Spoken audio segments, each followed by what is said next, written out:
একটা নতুন সংসদ তার প্রথম দিনে ঠিক কী করে চলুন এর নিয়মকানুনগুলো একটু জেনে নেওয়া যাক। ব্যাপারটা শুধু ভাষণ বা বক্তৃতা নয়, এটা হলো দেশ শাসনের ভিত্তি তৈরির প্রথম ধাপ। বিষয়টা বুঝতে চলুন একটা নতুন সংসদের প্রথম দিনের কার্যবিবরণী দেখে নেওয়া যাক। সবার আগে ঠিক করা হয় রেফারি, মানে কে অধিবেশন পরিচালনা করবেন সেই নেতা নির্বাচন।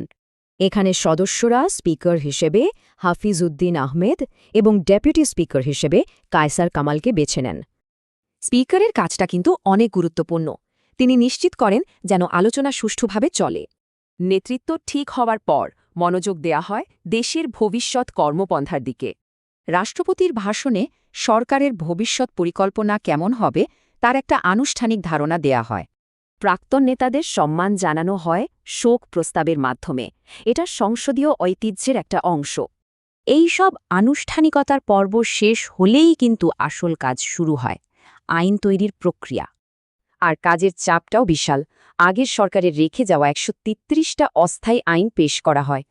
এই অস্থায়ী আইনগুলো কয়েকটা ধাপ পেরিয়ে পর্যালোচনার পর স্থায়ী আইনে পরিণত হয়। এত কাজ একা সামলানো কঠিন, তাই সংসদ বেশ কিছু বিশেষজ্ঞ দল বা কমিটি তৈরি করে। এই কমিটিগুলো আইন যাচাই করে, সংসদের সময়সূচি ঠিক করে আর স্পিকারকে সাহায্য করে। এরপর পালা আসে মূল খেলোয়াড়দের, মানে সরকার এবং তার কাজের পর্যবেক্ষক।